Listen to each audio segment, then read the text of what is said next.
तौदरगा ओना ताइना सुम लीडर मरा सुम उरकपदुगे खोइना सुम पेंदबगी ngangbोनेबा कनागुंबा अमतदा मोदि येकनबा नते ngasi गोविंदास की अखोय होम पाइबदुना पीबा ब्रीफिंग दुबो मीडिया दा दु फजबा पोलाबा कइनोदगी करी महादु नागालैंड थोकिबा थौदोगदुगी कनु फाबा लापोरंगनी गुंबा अदुदि मा होम नत्रा हाबनिदा अदुगुंबा खोइगी amna लूदब पांगदब मैम से nganगakpaduna ngasi अखोइना पेंदबगी ngangbay वानेबा अखोइ दु तोंगाम मोइदा अखोइ कइगुंबा मोइदा येकनबम लैते अखोइना थबक वानोंबसु लैते अमा तौ ए केम तौजदेबा तबदबो एज ए लीडर अखोइ सुंगाय अखोइना फर्स्ट फतसु अखोइ सु इमागी मैरागी प्रेसिडेंट अमा ओइबनिना आइगी लीडर मगी प्रोटोकॉल आइना nganगा चफम थोकपने हाबसे ngasi बौत अखोइ दुम इसादा कीना दुम वा ngangbदबु ओइरो अदगी चटपदबु ओइरो आइना हाइसे लोइमा आइगी प्रोटोकॉल दुम ngakchariनेबा अरमाइ तौद मोइदे दुम ngangamदे माना nganगिबदुबो ए अदुगी दो ngarang थोखिबने खोइ कन थिगली खोकली अदुगी पोतो ngasi फुजु फुजु मक्ता ब्रीफिंग पेपर ngamगिरो नो कमेंट हायरमबगसु पेनगदबदो नागालैंड थोखिबा थौदुगी अदुगी फाबा लापो ओरंगनीने अदुबो कनो स्टेटमेंट ओइना पिबम थोकप्रा हाबनदा अदुगुंबा तातै पुतै चादब मैम सिना ngasi लेरकपदगी सोइबनेबा ngasi अखोइनदी ओजाब मेंबरनदी हायबा सेंटरना थोन बंगातने सेंटरना थोन बफन लेरगसु आइगी डिफेंस तौजनब स्टेट की चना पथाम असेंबली नम लेजरीबा अखोइसु हाउस नम लेजरीबा सेइस आइना हाना ऑपोजिशन रूलिंग केमलेत अदु ऑल येगो पाकिस्तान लदाख की तो कनो की तौखिबो पलागा की तौखिबो तांग दो येगो ऑपोजिशन रूलिंग पार्लियामेंट लोय लंगलै को अदुबो पाकिस्तान की ऑपरेशन सिंधु तरग ऑल पॉलिटिकल पार्टी तौदना राहुल गांधी मोदी लोय फमिनरगा अपन बगी डिसीजन दुन ऑपरेशन सिंधु तरगा मतम दुदा दुम इंगधबंग मनगीबा अदु तादि आइगी स्टेट लेबो ऑल पॉलिटिकल पार्टी न कैदोखरे सीने बखोई अखोई दसु याम अदुमाइना लेबा हाबदि पार्लियामेंट हाबसो अखोई असेंबली लेसिने स्टेट की नेबे असेंबली हाइसिना पार्लियामेंट सिना अखोई इंडिया की ओइबगी भारत की पुंबगी ओइबै वानेबा अदु तादि आइगी सु आइगी इमुंगी ngakchanaba पथा पी लेबा फम लेरी हाबनिदा अजैज चंगदना तानादना खोतना मोय ए सी स्टेप से योरगदि ऑपोजिशन रूलिंग केम लेनादना हुजि मॉनसून सेशन कोबे ना मोय नत्रगा सु स्पेशल सेशन अमा कोबे कैबिनेट डिसीजन लबिरो गवर्नर थाजन बिरो अदुगा कनो द खोई स्पीकर सेक्रेटरी असेंबली द पिबिरो अदुगा अथुबदा कोबे आइना फम बय हाबनिदा अदुगे खोई लेरिबा एक्स एमएलए म्यामा कोई हानगी काहौदबा एमएलए म्याम सुंगारे मोय वोट खोम आइदि यांगा इबुंगासी ऑपोजिशन की कागु सुंगारे रूलिंग सुंगारे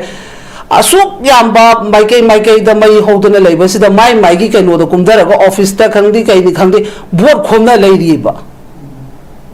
आइना अदुगी टाइम अदुने ना लांसना मरम ओरे खुदोंग चाबा लोबा मयाम अमा लीडर लेरिबको अदुना मसिगी लीडर सिंसे ज्ञान ताहंदुसि कनाना नो प्रजाना मरमदि मोयना फना मीटिंग तौरसनु प्रजा को योबिरो नुने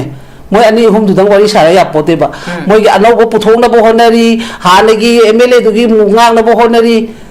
हा तौरिसि बोबो जि लेनरी से अदुना आइदी यामनसु खोइना सुंगांबसे मोयनदी यामना असावबो ओइरे को असावबो ओइबदो ओइजसदो सुकाइदे आइसु आइगी राइट आइगी हक तुनगी मतुंगे नै गांगजेबे वानी फ्रीडम ऑफ स्पीच नि कैनो अदु अखोइसु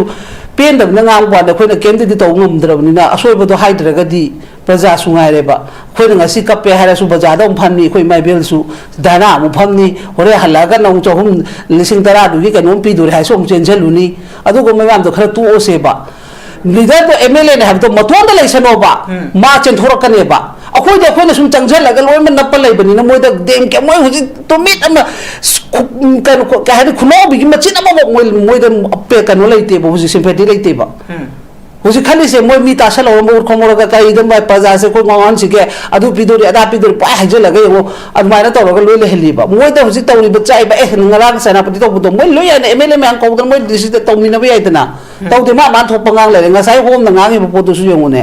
admane mana thokning bodo thok leireba sina ne bakhoina ngasi wari si praja khoida adu ta di aina praja do aina hainingeba praja khoi mikap thokpudi thoe thokte habdi nate amu hena thoga hairiba moising se ngasi government na leiriba pose aigi kendra da leibe MLA ki am the responsibility chaweba ngasi sarkar habse khoina memchak bi resign to adu regi khegem chan resign to sarkar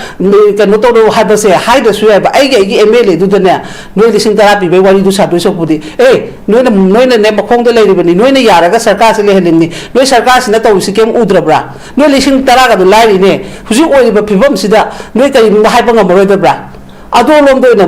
wa do haina ba changna wo ado ta di ves hai ge ba ado na ta na som kai hai ni u ba da su khoi di husi social media gi matam su oi bani na kai gum mam taw ba de tha ga khoi di pen da ne sauni nge na hai se so da wa re mai icha pha gre hai mama man tholak kani so da mla na ka no taw do re hai mama man chat kani ado na ai na hai se mama sing khoi se ai sa da gi ching da tang khanda min na raga wa hang hang ba matam taw ra si gi phibam se ne ba si thau ka no gi khoi husi kun ngak pa gi so mu dum taw khini adum lepta na taw khini ama natraga ama dum changsa lakhini aduna ai gi lai riba mla minister sing se mikap tholaga ma thau taw hansi ngasi mitok khandok pa haba nrc gi mayam da budi khonari adu ai gi state na ai gi assembly na logja ba ya ba bill pass to ninga dum lai madu gi process to hansi se na haba da 2015 da hojik le film sidai ko gi miam no hojik miam na penadri wa from si ko gi manipur da tholi birang sida ko gi kuki ga naga ga aduga maitai ga kuki ga tholak liba conflict sing asida army na lori ba thodang si matam pu namakta kuki ge favor da thabak tawi haiba si miam na penada wa from ne adu ngangna ri haba tare wa from si kamai yengbe ngang tholu to si yeng mutam tada ko gi window tv yeng bi ba praja miam da kurum jari aduga ngasi ki panelist win family ojama sum ojama manda su no chan pa pham da su macha city ta sena launa rakani haba means akhoi gi hau gi ba 2023 May 3rd ki land gi horok pa da su ko akhoi gi maitai ku ki tawba matam da su mai ama khoi na u gi ba le re ko uniform gi central force na tok torok pa khoi na matam du da live central force adu rei lai ba sina khoi gi lai ba violence control taw gadra khoi lai ba condition se moina sop taw gadra haraga hena kanu khoi da wa kanu oi piselak pa do amana sum la ga lai bani na du da bo khoi maitai gi di adum khoi maitai religion gi ha matam du gi hauna dum asam la fal se ga singrang da gi nate matam leba khibikta asam rifle se dum moi se vice line thabak tawi haba se khoina dum khalaga manipur praja myam na dum lakpa potuna aduna maram oraga dum tarpaduna hojiki haiba adu di leina atoppa me ama central force lakre la aga su kem taw taw rapid force pokta yengo khaiba wadani khoi imphal da kai gumba valley da kai gumba khoi agitation ama toppa matam da ri ama chappa matam da di hekta kana gumba nga mana lam hele na kanom tawraga su hekta tear gas na move hom na dum reply pi leiba the violence ama tawraga su moi gi leiriba violence to gi control to na bagi agenda myam ama leiba first khoi saying have the water canal kind of khoi spray ngasi bok to ka po ute ko adu gumba processing myam ama su moi da to da na heta khoi ngam ba ne haidana tear gas na tra move hom na tra ga moi gi round canal no mai dum ka pa khop adum badum tawrak panina anta khoina video da su kai da su prop nama malai khre ko ching da kai da to ba du gi to pa matung handa ta su kan to saval gi to gi ba thodok habadi nioi be gi thamoi da uniform ma na equality da thabak to ta ba gi pen da ba myam duna ngarang gi thodok tu thokhi ba ne ba chume moi nsn ain gi moi kem to moi tawram be tawm de adu bo akhoi miyam na ngasi bok ta hai ba tori ba justice ta lakpa matam da di adu gumba defense taw taw le raga di almaina taw budu su yaro ha bas ma dum miyam ge dum hairak ta bane ba maram di sena ha de ne sina ingi kem to moina bloi ba kan no taw sele ha ga su huji ene sena ingi mi tholok pa ma thok ba any revolutionary tholai se kai maram de gi no ha ba problem sina maram oi raga ne ba maram di leiriba praja myam se leiriba sarkar sina leiriba center sarkar sina aduga uniform myam sina equality da thabak tawraga pulap management taw bradi taw bidrabanina ado tadi ai ibung pado ai machan ai onda adu gumba problem ama thoga di ojain haisim adum ibung pado su dum tholok padam ne matam gi matungina adu da tholok pada adu di akhoi su ai bu sep taw na bai ibung palak podo noina dum ai tawraga di yaro ha basidi ai gi dum voice orak ta maram di noina leiba pota justice ping amdraga ai gi ibung ipa khoi bu kan bine khoi bu protection taw bine na lakpa moida noina dum ai taw budu di yaro ha basidi miyam gi voice adum orak pata bane ba aduna maram oraga adum lakani sidagi hen basu lakani maram di tasena khoina uniform central force ka habisidi khoi state ki leiba khoi gi law and order sida modi mateng pangada po ne ba adu modi directly hekta moina tawun kusi sum tawra abanina aduna ni si last ta kana tai habada machasi puna makse khoi gi leiba leingak ta phami ba khoi gi mioi ba sing sigi moi gi nature moi character moi tok thoropa miyam na ura ba adegi uniform sing usilakta ba gi polai se maduna lakpane maram de suppose ai gi yumma mada ai gi family gi ahal lamanduna beba to kaina niti nium chadana lepa matam madu gi family to kanam tana respect to oeba adu potu ne thang ahuji ki haiba uniform du adu ne ba leader मवा लौक तबदने मोई सुदु तो नतदी law and order की condition मैम से लोई ताम लोई खांगिने रूल एंड रेगुलेशन से मोई खांगदब नते तौगेन तौब की पोट लालिसे कनाना नो हाइबद खोई सरकार दा लेरिबा खोई हाई तारे मी हुदन पुथोखिबा मैम सिना मोई मोई तौथोरप कैरेक्टर दुदी मीडिया दा कई लोई उरे नत्रा आइन हाइसे नेशनल मीडिया दा उरे लोई उरे आइगी इपागी आइगी इमागी अमोट पदु मियाम उरगदी नंग ऐसे रेस्पेक्टिव करामतन तौरोयबको अदुगी पोतुने बुसि चंगना अदुना सिगी वाइल्ड की लाइफ सिजी सेंग हाब द वाइल्ड लाइफ कुम ओलाबने बखोय द केमता मथों मंग खंगदबा पोट अमसुम लाहलिसे सिकनाना नो हाबदा अखोय लेरिबा सरकार ननी अदुना सिला हलोइगे हाइ तारगदी प्रजा खक्तद नतबा प्रजा इरांग होबगी पोट उदबा प्रजा ना हाइबा पोट प्रजा ना गसि पामिस करिनो हाबा म सरकार ना खंगब मतुंगदा लेरिबा मोइगी लो पाइप मेकर ओइदिबा कांगु द बोरो लो मैम से मोइद अवेयरनेस मोइद ऑर्डर मोइद केनो मदी डिसिप्लिन तंबिबा मथौ ताइबा ए नोना तोइदो दु यादे हाबा अदु हाइबा गंबै मोद शक्ति लेतेबा सपोज अखोइना नहनगी कांतो साबनगी थौदोक तो इमिट नै खोंग एक ऑन ग्राउंड ऑन फील्ड मसामना लेरिबा मदुगी पंजाब रेजिमेंट दुना कोइ तांथोरपसे खो इसामग यावरिनी अदु यावबो दुगी पोतो अखोइना सेमाइगी को पुलिस स्टेशन दो जा अखोइना कनो दो कंप्लेन अमता थांगचगे एफआईआर अमता पानबियो हाबे जप मतम मदु लोबो ngमक्तरेबा अखोइ स्टेट फोर्सिंग सिगी मोइगी लेरिबा पुलिस स्टेशन से अदुगी लेवल द लेखलेबा अदु तादी अदुगी लेवल द लेरागदी कनाना कना बुसितोइनोबा नहान की तौरिबा थौदोक तुसु तसेंगना युम दो चाय है मोइ तैयार नि है तैयार अना है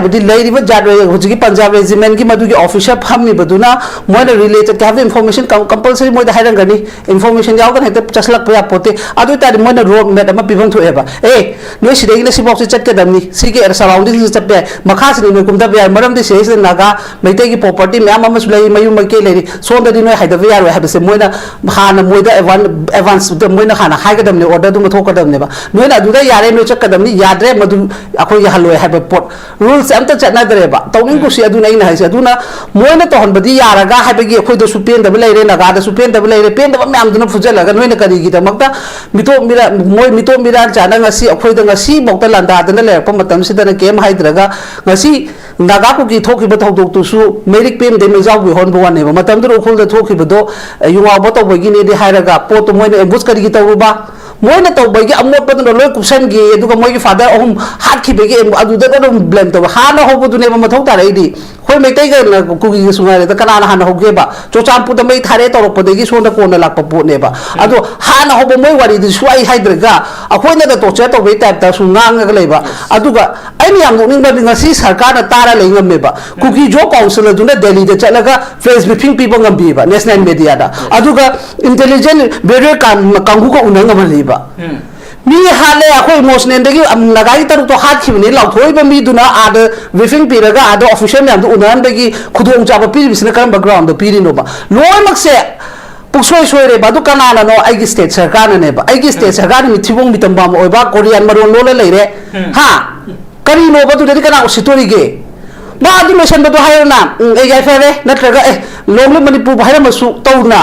मा अदु कनाना रेस्पेक्ट तौदुरिगी मा इथिक्स को गाई नत्रो एज ए सीएम कोरियन मरोन तमिंगा मा सोना चाइबा मैम मा उद्रेबा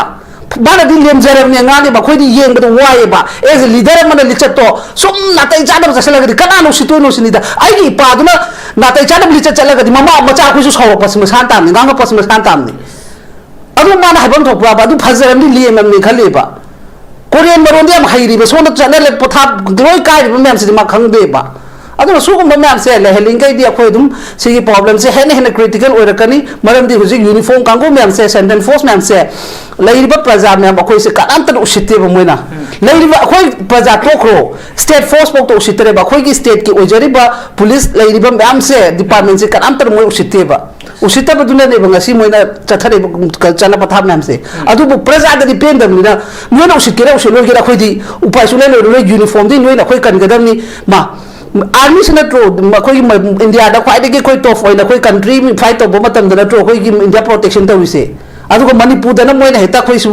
करीने उगेबा अदु तारि प्रजा मियाम सु वॉइस फॉरपस मसान ताबनी अदुना आई सी पुनमक से आइदी लेरिबा सेनापति की प्रजा मियाम के आई केम तो वराउदे मीने दे हाइदि वायलेंस तो मी चम वायलेंस तो हन बनते तौनब सिलकपदी मखोय ने सिलकपने बंगसी सराइबा पालिबा सरकारना लेरिफो यूनिफॉर्म वालाना तौगदब लिचर हार फास्ट तौगदब थबक सेकंड तौगदब थबक हाइबम लेबा अदो फास्ट तो दिसु तौ तो रोइगे नोइगे हाइबा वादु खोइ सुताउ तारोइगे अदुगा खोइगी सेकंड अखोई तौने हारगदी अखोई सु मियोबा कोबनी चाम चानी मदुरी यारो है हारक ताबनेबा ngasi ai अखोई gi ibung ipam ya mama ngasi moina tau kai marangino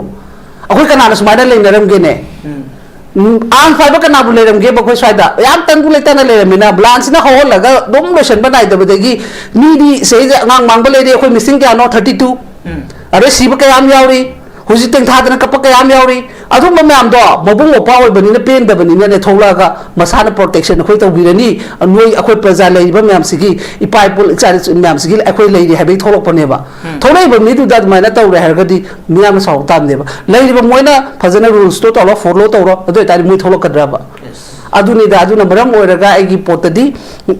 ngasi ngarang thon ke ba thaudo khudimak to madugi responsibility akhoi huji huji paliba sarkar laiba cabinet mokhoi na moi khoi gi responsibility mokhoi gi mathakda akhoi punishment pi na ba law gadam ne ba maram di masi yam na da tai cha da aduna miyam na huji tong tar ga kana da tawni akhoi masen khana ba nate akhoi masen nusina dam de paliba sarkar sida na thong to bu da ngam na thodo to bangam dragadi tok tho habagi voice se tholo pa mathau tareba aduga including moi gi leiba MLA singsu maram di ngasi sarkar na leiba cabinet expand to bangam da leiba moi manga phami se yaraga moi leiba MLA mai lai mai kai kari kendra da board khom da kan honari ba lai mandi sangari ba tawri ba mam do moi su responsibility ne ba aduna hai ri ba punamak se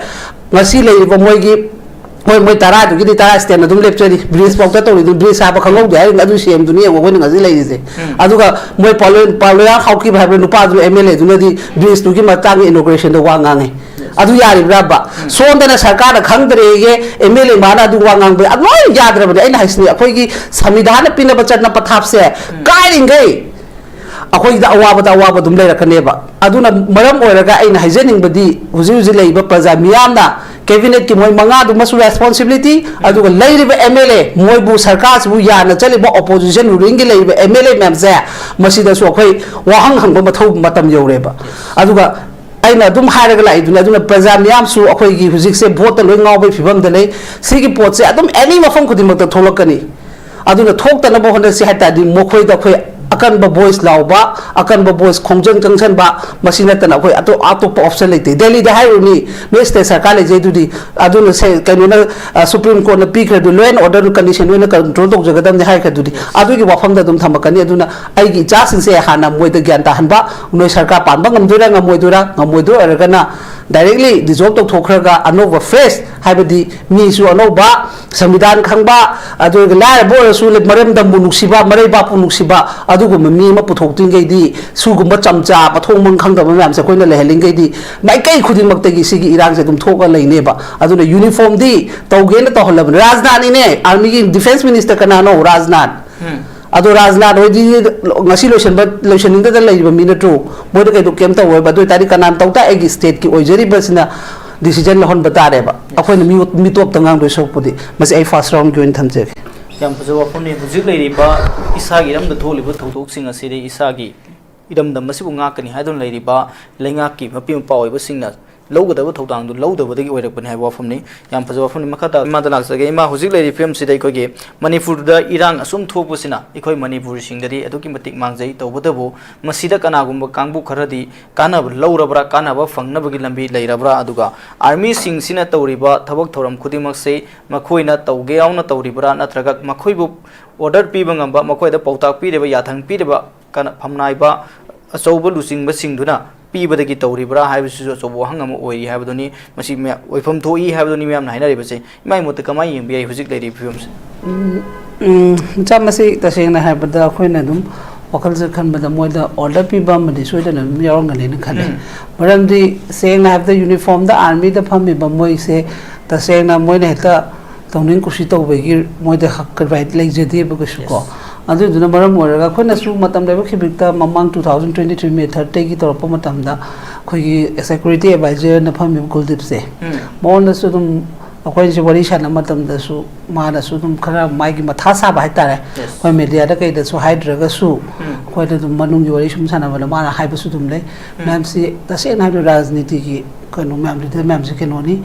adum kaigino habdi tasena modi chatlo haiba mafam da dum chatkane de ina du haije du ngasai gi asam rifle harasu ada home minister amishana dum pairi banina adugi potu de gi wang malana moina thabak ta adubu aina mo hainingi na makhoina moigi rules and regulation phana moina aramba to haraga su madugi defense to bangam bagi masai army power das mo su dum lejeri po ne ba sengna ba ko state force sungare DGP kanu leiba mem su sungare akoi gi right akoi gi mai gi dum protocol lejeri ne ba protocol gi wang da haraga di minister oigera MLA oigera any leader chobu oisano ba madugi isai gi uniform dugi mai gi chana pathap tu matung ina aina question hangbangam bagi sakti ju khra lebam tho I haise baram di karam background da karam through this mai tawdun mi adum exposed to ba me am top state le ne di dudi fana amna MLA minister na haraga su mai gi uniform duna dum mai gi protocol nu ngang na chera ga di adum MLA minister do dum exposed dum taw ne ba mai tawdana aina haina khoi manipur de le ba sisu adugumba mayam ama laga su army gi oina di ai tasengna moise adugumba se ngak pangam bagi moi de pangal le rakti se kari gi no haiba question na mayam chawna la eba maram di moi su tasengna pot sida mara rules to fazana follow to ta di dum loi mak to haiba yai to be yai moi di phami ba ko mayam sina do to da ba sine ba khoi yam lu ri se aduna kyam yam na adu budi Supreme Court pauta ka no to bang maktabe gi pot amala am si party sathi ve chang se have the right hak mai ka no mam si lo ga si chana dak to gi pot dum lai dune ba ko na su dum national media da kai du uri dune bana tra aduna yam lu ba condition ne ko no ji lai se aduna hari ba khudi mak se loi mak khoi na di amaga maka putai da di tai na ba upai di lai tab ni na kai no pen da ba du da gi ne ba adu bu chan hai ba haida moi da order to ba mi du lai bana ne ba ngasi kai adu ne khoi na khon han ai ta se na sa ka no gi do kanto saban gi do to the question hang je ba o khoi manipur ha ba lam se orders ani thong na pi ra ba jani ko na pi ba jani di manu mi tu gi du de di example oi ni sa na u khra ba de na evidence oi u ra ba ni na order ani thopa male bo jai na khanje kai no di moi na relate to ga taya thari ba yu mai tha ba du na kem ta kai gumbi im ta kan te ga sa bu kap te ba ko aduga akhoi na ai gi yum du cha ai gi yum do khoi nang nu ngam badra ga di khoi kan jage ha du na oja adugi makhong de gi na a mo gi sa pi gi a maton kano gi kanto gi chang pa ho pa du bo tan thu ngam me ba makhong na oi ka pa la ga gari su na ta ba makhong na la ga labuk lom du sumoi na that le ba du bo aina adu da khan ge o khoi manipur laws ani khoi orders ani thong na pi re ba ja ne aduga kondang da pung mari khare hela pada da khoi state force la se khoi gi kano do SP la adu la matung adu regi mosia PF ki su khara official cho cho bola kan du da konthang de ne ba moi na sonom da ka khala ga ka pui du di adu di am thina pung ani ka difference le ba matung gi wari ne ba moi la ga defense to ga mi phare ka na ga hare du di aduna armaina le ba gi pot le ba ni na aduna yam lu re aduna in haijai se aduna akoi praja myam su nangi ma gi ai gi habesil oi mak thadok na ga ko hoji se manipur se kan da via de sigi system sigi chana pathap se sum taw le ga di akoi soida na dum hairi ba fibam se tarak pe lambi de dum la ane ba phana khoi na gano to su aduga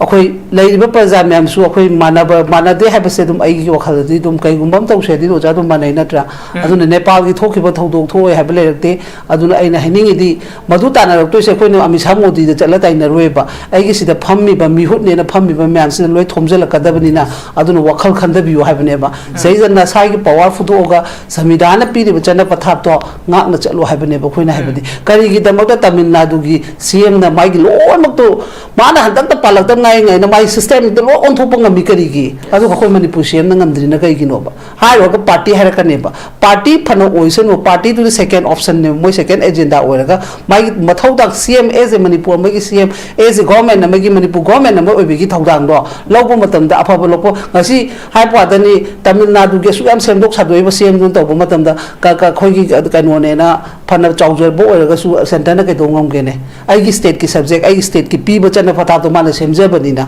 anmai to dana ai gi pizari be poto to hai bane ba khoi na hai badi moi bo khoi na chai ri sidi to ka ta to da ka ona dai na sum leader mara sum urak padu ke khoi na sum pen da bi ngang bo ne ba kana gum bam ta mo di yek na bana te ngasi govindas ki akoi home pai ba du na pi ba briefing du media da du phaja ba pola ba kai no da gi kari ma ha du Nagaland thoki ba thok du gi karu pha ba la ko rang ni gum ba adu di ma home na tra ha bani da adu gum ba khoi gi amna लूदब पांगदब मैम से ngangapaduna ngasi akhoi pendab ki ngangbay wane ba akhoi to ngam moida akhoi kaigumba moida yegnabam leite akhoi na thabak wanom basu leite ama taw ai kem taw jode ba tabodabu as a leader akhoi sungai akhoi na first photo so akhoi imagi meira gi president ama oibani na ai gi leader ma gi protocol ai na nganga chafam thokpuni habise ngasi bok akhoi dum isada ki na dum wa ngangbodabu oiro adoi gi chatpadabu oiro ai na haise loima ai gi protocol dum ngakchari ne ba amai taw dum moide dum ngangam de mana ngangi bidubo adu do ngarang thoki bani khoi kan thigani khokali adu ki poto ngasi fuju fuju mak tai briefing pe bangam kira no comment haram baga su pen ga dabudo nagaland thoki ba thok tu ge adu ki phaba la ko rangani ni adu gano statement when people talk pra happen adu gumba datai putai cha do ma'am sina ngasi le rak patai gi soi bane ba ngasi akhoi na di oja member na di hai ba center na thon banga tane center na thon ba phana le ga su ai gi defense of jana state ki chana patham assembly na ma le jari ba khoi su house na ma le jari ba sei si ai na opposition ruling kem ta adu all yengo pakistan gi ladakh ki to kanu gi to ki bo palaga ki to ki bo tang do yengo opposition ruling parliament di loi lang nei ko adu bo pakistan gi operation sindu to ga all political party to dana Rahul Gandhi Modi loi phamin raga अपन बगी decision दुन operation Sindhu तोरगा मतम जुदा दुम इंधा बंग मन गिबा अदो तादे आइगी state ले all political party ने कैदोखरे सीने बखोई के आइगी दसु याम अदमाइना लेबा हाबदी पार्लियामेंट हाबा सो खोइ असेंबली ले स्ने स्टेट की ने असेंबली हाइसना पार्लियामेंट सिदा को इंडिया की ओबगी भारत की पुंबगी ओबे वानेबा अदो तादे आइगी सु आइगी इमुंगी ngakchana ba patha pi le ba pham lei ri habanida ajai ja changdana tanadana khotana moi si step se yoga di opposition ruling kem le na dana huji monsoon session ko be na moi natraga su special session ma ko be cabinet decision lobiro governor da thajan biro aduga kano da khoi speaker the secretary assembly da pibiro aduga athu mata ko be na pham ba ya habanida adu ke khoi gi lei ri ba ex mla mama koi gi hana gi ka ho da mla myam sungare moi su moi vote khom ai ni anga ibunga si opposition gi ka gu sungare ruling sungare asuk yamba mai da mai hodana leiba sida mai gi kaino da kumdara ga office ta khangdi kai ni khangdi vote khomna lei ri ba ai na adu gi time adu nei na lan sina maram ore khudong cha ba loba mayam ama leader lei ri ba ko adu na masi gi leader sing se gyan ta handu si kana no praja na maram de moi na phana meeting tawrasanu praja ko yobi ro nu ne moi ani hum du dang wari sara ya pote ba moi gi anau go puthong na bo honari ha ne gi mla du gi mungang na bo honari ha tawi si bo bo ji le nari se aduna ai di yam na su khoi na su ngang ba se moi na di yam na saw bo oi re ko asaw bo oi ba du oi ja su kai ai su ai gi right ai gi hak tu ni ma tu ni ngang je ba ni freedom of speech ni kai no adu ahoi su pen da ngang ba da khoi na kem di to ngum dra ni na asoi ba do hai dra ga di praja sungai re ba khoi na si kape hara su baja da phan khoi mai bel su dana mu pham ni hore halaga na cho hum lising tara du gi ka nom pi du hai som chen chelu ni adu go mai am do khara tu o se ba leader to mla ne have to maton da leisano ba ma chen thorak ka ne ba akhoi da khoi na sum changjal laga loi man napal lai bani na moi da dem ke moi huji to mit ama kan ka ha khuno bi gi machin ama moi da appe kan no leite bo huji sympathy leite ba huji khali se moi mi ta sala mo khomor ga kai dam ba paja se ko ngon si ke adu pidori ada pidori pa ha je laga yo admai na to ga loi le heli ba moi da huji tawri ba chai ba ngarang senapati to bu moi loi an mla me an ko ga moi disi de to mi na ba ai dana to de ma man thok pangang le nga sai hom na ngang ba po to su yong ne admai man thokning ba to thok le re ba sina ne ba khoi na ngasi wari si praja khoi da adu ta di ai na praja do ai na hai ni ba praja khoi mikap thok pudi thoe thok te have dinate amu he na thoga hai ri ba moi sing se ngasi government na le ri ba po se ai gi ken da le ba mla gi am the responsibility chawe ba ngasi sarkar have se khoi na mem chak bi ge resign to adu re gi khegem cha resign to ro sarkar ka no to ro ha ba se hai da su ba ai gi mla du da ne noi lising tara pi be wari du sa du so pudi noi na ne makhong da le ri bani noi na yara ga sarkar se le helin ni noi sarkar se na to si kem udra bra noi lising tara ga du lai ri ne huji oi ba phibam sida noi kai hai pa ngam ro da bra ado lom do na wa do haina ba changna wo ba do ta di ves hai ge ba ado na da na som kai hai ni u ba da su khoi di huji social media gi matam su oi bani na kai gum mam to ba de thagara khoi di pen da ne sauni ngai na hai se so da wa re mai icha pha gre hai re mama man tholak kani so da mla na kai no to do re hai mama man chat kani aduna aina haisi mama sing akhoi se ai sa dagi chingda umtang khanda minaraga wahang hangba matam tawrasi sigi fibam sine ngasi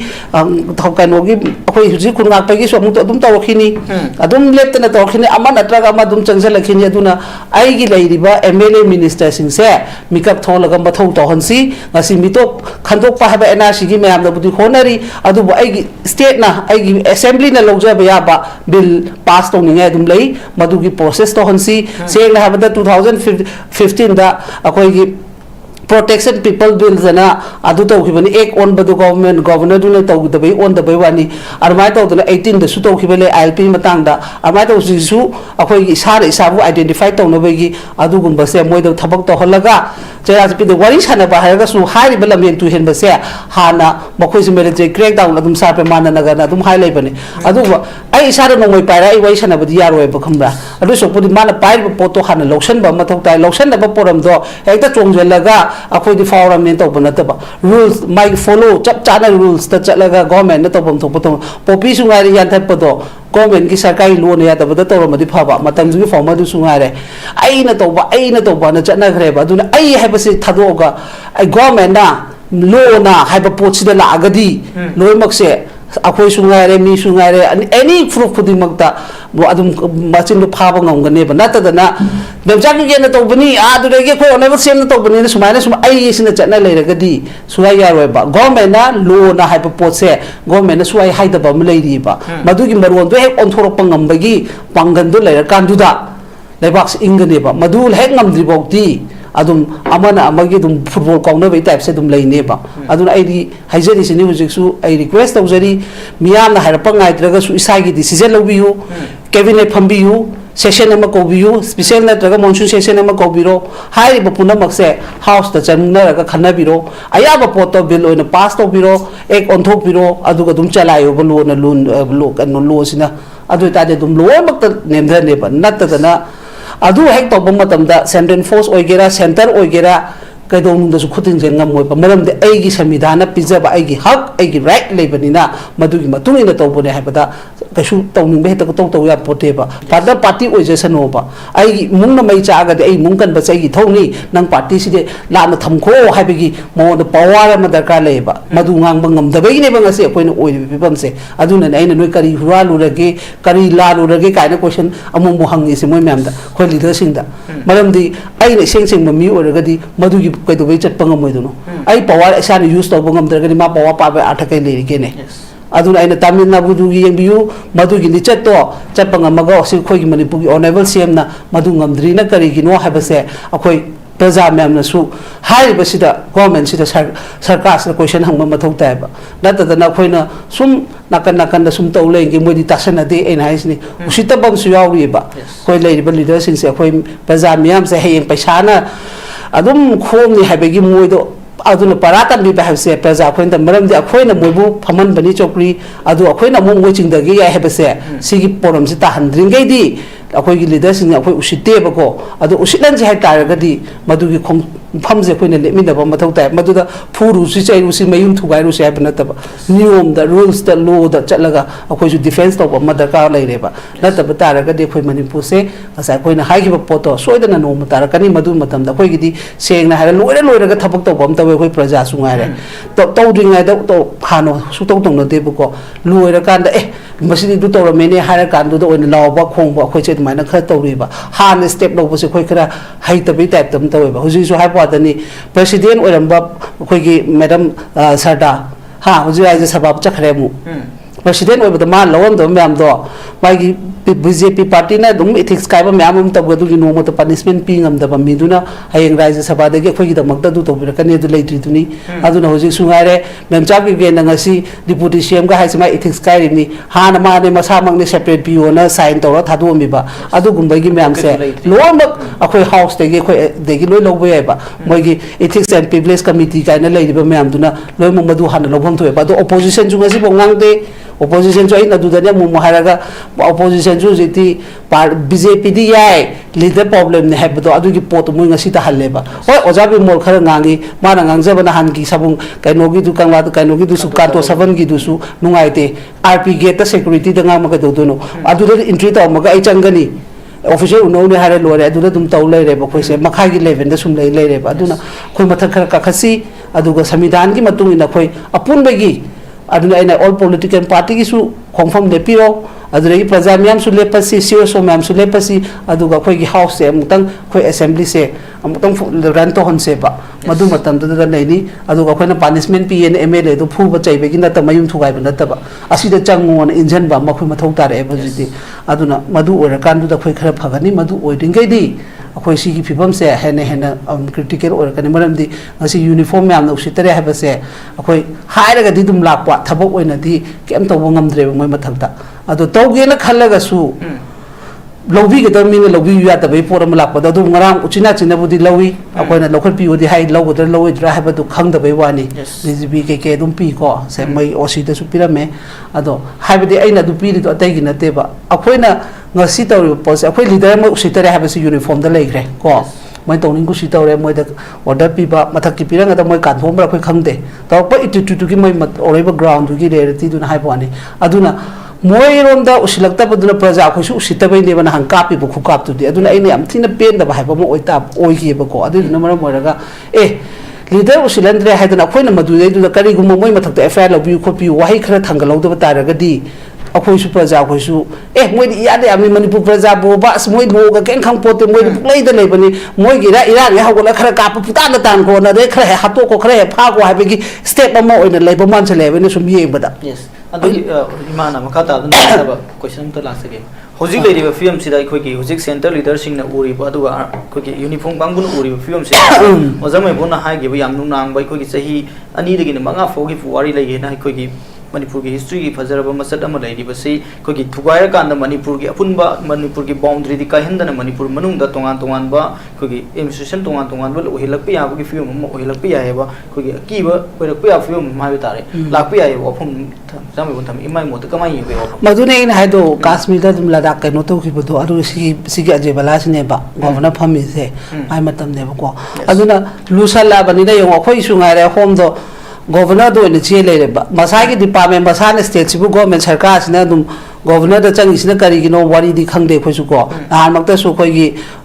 kano do khoi gi kari ba home do chang bagum to bani wari di khoi output di khangde aduna ya thang lora ga tawra bra hai ba gi khoi da chingna bom su lei re ba aduna maram oira ga ain hai se akhoi myam lejeri leader su mi kap thopiro leiriba cabinet ta phami ba myam su mi kap tapiro manipur kan ba ha se akhoi amatana okan ge da ba ngatani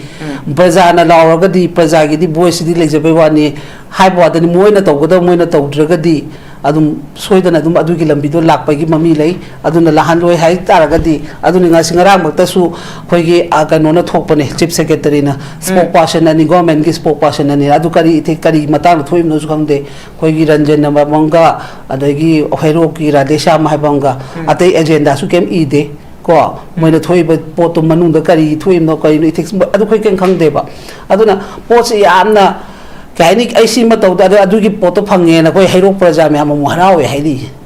akoi spokesperson bibiram ni ado poche adu ni ina haise koi se yamna munna wakhal khanda ba matam oire akoi na ngasi khanda hokdara di hayeng tunggi chagi punsi akoi lefam khangoi koi na ngasi ngangjari su ai su ngai rai sing jamai kem yok bana te dum leibe yai threat myam la ini pha ba pon ba du ada myam ma du bu akoi na ngasi thengna dra ga de hayeng tunggi cha sing ai gi pokchari be cha sing karam ba firep ta le hokda gi ha gi wakhal ta bani na hai ba mla minister sing se ipai pu gi phamam ta nat ta bani na ngasi som na chum ba hek ta hobo matam da hayeng tunggi moina pokcha ba macha masu sing do yai fana le hodu ne ba moina ngasi ka tu karan ta ga di hayeng man mana masu macha sing do akhoi ngasi le ba fivam side gi hen step lu ra kan ne ha ba se si masu akhoi ya am na khan ba darka oe ba present and future se usalak ta gi podam sum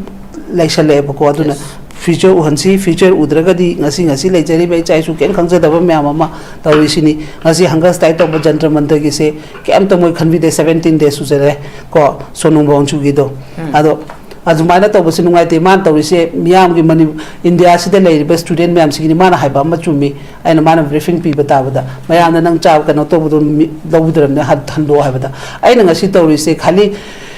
kanu gi te nate hayeng sigi doctor oigadaba dude engineer oigadaba mayam duna achum balambi da tawdraga di hayeng madu da layeng bachat pada ai family dum sibe yaw kani ꯑꯗꯨꯗꯨꯅ ꯃꯔꯝ ꯑꯣꯏꯔꯒ ꯃꯁꯤ ꯑꯩ ꯊꯥꯡꯗꯗ ꯌꯥꯗꯕ ꯈꯣꯡꯊꯥꯡꯅꯤ ꯍꯥꯏꯗꯅ ꯃꯥ ꯉꯁꯤꯐꯥꯎ ꯂꯦꯞꯇꯒꯩ ꯇꯧꯔꯤꯁꯤꯅꯦꯕ ꯑꯗꯨꯅ ꯑꯗꯨꯃꯥꯏꯅ ꯇꯧꯗꯅ ꯑꯩꯈꯣꯏꯒꯤ ꯂꯩꯔꯤꯕ ꯂꯤꯗꯔꯁꯤꯡꯁꯨ ꯋꯥꯈꯜ ꯈꯟꯊꯕꯤꯔꯒ ꯑꯗꯨꯒꯨꯝꯕ ꯁ꯭ꯇꯦꯞ ꯑꯃ ꯂꯧꯍꯧꯗꯕ ꯇꯥꯔꯒꯗꯤ ꯅꯈꯣꯏꯁꯦ ꯉꯁꯤ ꯐꯝ ꯒꯣꯚꯔꯟꯃꯦꯟꯇꯗ ꯂꯩꯔꯤꯕ ꯃꯌꯥꯝꯁꯦ ꯍꯣꯔꯦꯟ ꯑꯍꯤꯡ ꯃꯪꯂꯥꯛꯅ ꯁꯤꯈ꯭ꯔꯒꯗꯤ ꯑꯁ ꯍꯌꯦꯡ ꯑꯀꯥꯁꯇꯒꯤ ꯑꯁ ꯑꯩ ꯁꯨꯃꯥꯏꯅ ꯁꯤꯅꯤ ꯈꯪꯉꯝꯃꯗꯤ ꯑꯩ ꯇꯨꯡꯒꯤ ꯏꯆꯥꯒꯤꯗꯃꯛꯇ ꯀꯩꯒꯨꯝꯕ ꯈꯔꯗꯤ ꯇꯧꯔꯝꯕꯅ ꯐꯔꯣꯏꯗ꯭ꯔꯥ ꯍꯥꯏꯕꯒꯤ ꯀꯣꯟꯅ ꯇꯛꯁꯤ ꯁꯣꯜꯍꯧꯅꯤ ꯍꯥꯏꯕꯒꯤ ꯋꯥꯅꯤꯗ ꯑꯗꯨꯅ ꯐꯝꯃꯤꯉꯩ ꯏꯁꯥꯗ ꯄꯋꯥꯔ ꯂꯩꯔꯤꯉꯩꯗ ꯑꯆꯨꯝꯕꯗꯣ ꯈꯔ ꯇꯧꯕꯤꯍꯧꯔꯣ ꯇꯨꯡꯒꯤꯗꯃꯛ ꯁꯤꯕ ꯍꯥꯏꯕꯁꯤ ꯄꯣꯛꯄꯗ ꯂꯣꯏ ꯌꯥꯎꯔꯛꯑꯕꯅꯤ ꯑꯗꯨꯅ ꯑꯩꯈꯣꯏꯁꯨ ꯉꯥꯏꯔꯦ ꯂꯩꯔꯤꯕ CM ꯑꯣꯏꯕꯤꯔꯤꯕ ꯑꯗꯨꯗꯒꯤ ꯂꯩꯔꯤꯕ ꯑꯩꯈꯣꯏ ꯍꯣꯝ ꯄꯥꯏꯕꯤꯔꯤꯕ ꯃꯌꯥꯝ ꯃꯤꯑꯣꯏꯕꯁꯤ ꯂꯣꯏ ꯁꯤꯗꯣꯏ ꯃꯆꯥ ꯉꯥꯛꯇꯅꯦꯕ ꯃꯥꯒꯤ ꯁꯤꯐꯝꯗꯣ ꯈꯪꯗꯕꯩ ꯋꯥꯅꯦꯕ ꯑꯩꯈꯣꯏꯅ ꯑꯗꯣ ꯁꯤꯗꯣꯛꯈ꯭ꯔꯀꯥꯟꯗ ꯀꯣꯟꯅ ꯅꯤꯡꯉꯝꯍꯧꯗꯕꯩ ꯂꯝꯕꯤ ꯂꯥꯛꯇꯣꯏ ꯁꯔꯨꯛꯄꯨꯗꯤ ꯍꯤꯡꯉꯤꯉꯩꯗ ꯇꯨꯡꯒꯤꯗꯃꯛ ꯈꯜꯂ ꯈꯔ ꯊꯕꯛ ꯇꯧꯍꯟꯅꯤꯡꯉꯤ ꯃꯗꯨ ꯍꯥꯏꯔꯒ ꯑꯩ ꯂꯣꯏꯁꯤꯟꯖꯔꯒꯦ ꯌꯥꯝ ꯐꯖꯕ ꯋꯥꯐꯝꯅꯤ ꯍꯧꯖꯤꯛ ꯂꯩꯔꯤꯕ ꯐꯤꯕꯝꯁꯤꯗ ꯑꯩꯈꯣꯏ ꯂꯨꯞꯄ ꯃꯇꯝꯗ ꯄꯨꯝꯅꯃꯛ ꯂꯨꯞꯃꯤꯟꯅꯒꯅꯤ ꯑꯗꯨꯅ ꯂꯩꯉꯥꯛꯄꯗ ꯂꯩꯔꯤꯕꯁꯤꯡꯅ ꯏꯁꯥꯒꯤ ꯇꯧꯒꯗꯕ ꯏꯊꯧꯁꯤꯡ ꯃꯅꯤꯄꯨꯔꯒꯤꯗꯃꯛ ꯑꯣꯏꯔꯛꯂꯤꯕ ꯍꯧꯖꯤꯛ ꯃꯤꯌꯥꯝꯒꯤ ꯄꯦꯟꯅꯗꯕ ꯑꯋꯥꯕ ꯃꯌꯥꯝ ꯑꯃ ꯂꯩꯔꯤꯕꯁꯤ ꯈꯪꯕꯤꯔꯒ ꯇꯧꯒꯗꯕ ꯏꯊꯧꯗꯨ ꯆꯞ ꯆꯥꯅ ꯇꯧꯕꯤꯌꯨ ꯍꯥꯏꯕꯗꯨꯅꯤ ꯑꯔꯣꯏꯕ